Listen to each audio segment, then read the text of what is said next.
In this podcast episode, Ben Shapiro discusses the current political landscape as the 2024 election approaches, emphasizing the tight race between Kamala Harris and Donald Trump.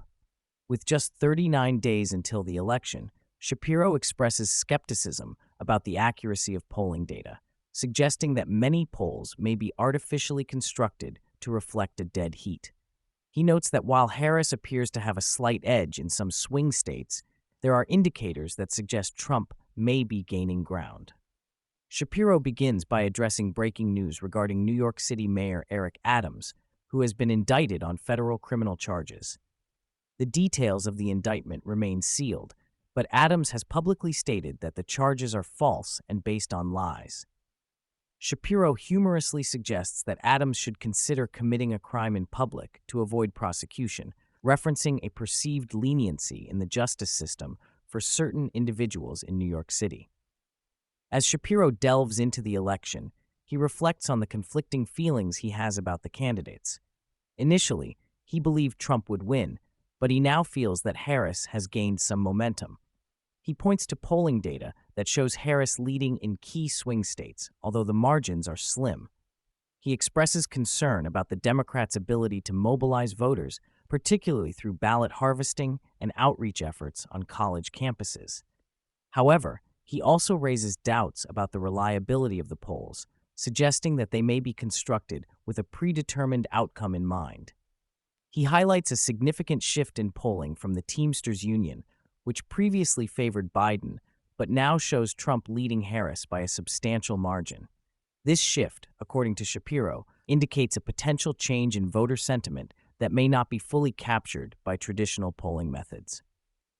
Shapiro then turns his attention to Kamala Harris's campaign, which he describes as lacking substance and coherence. He critiques her recent speeches and interviews, particularly her economic policy address in Pittsburgh, where she attempted to position herself as a pragmatic leader. He argues that her rhetoric is filled with platitudes and vague promises, lacking the specifics necessary to convince voters of her competence.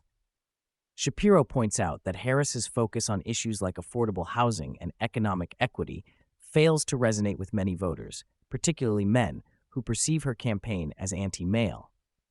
He believes that Harris's reliance on identity politics and her failure to connect with a broader audience could hinder her chances in the election. Shapiro also discusses the complicated relationship between Harris and President Biden. He notes that Biden's recent comments on The View inadvertently tied Harris to his administration's policies, which she is trying to distance herself from. This creates a dilemma for Harris, as she must navigate the challenges of being both the vice president and a candidate seeking to establish her own identity. The podcast shifts to foreign policy, particularly the ongoing conflict in the Middle East. Shapiro criticizes the Biden administration's handling of the situation, arguing that their approach lacks decisiveness and clarity. He highlights the administration's call for a ceasefire and diplomatic negotiations, which he believes are ineffective given the nature of the conflict. Shapiro emphasizes that the best way to achieve peace is through a credible threat of force, suggesting that the Biden administration's reluctance to support Israel militarily is detrimental to both American and Israeli interests.